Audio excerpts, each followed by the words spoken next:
седнувам на жешкото столче. Еден од луѓето кои што ми беа ставени у повеќе пријател ми беше Мичо. Како исто, јас вија третиот дента ми се јавува и ми вика добро вечер.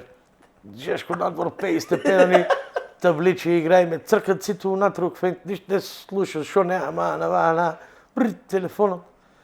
Добро вечер ми вика, ти му викам, мозок имаш и да му викам 200 степена од сите саме сонце грее и фана го омдо му, па ти стварно памета е мене или најдам заебаш, пи му изгаси.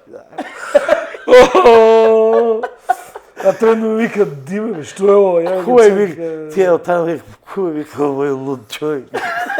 И после му текна. После одрежиот си ја вика, бе, дечко вика, вака вика, така нека кажеш првиот пат, што ми вика, он ме... Добро вечер. Добро вечер ми вика, надвор 70 степена, од сите страни 3 сонца, мислам има тоа над нас.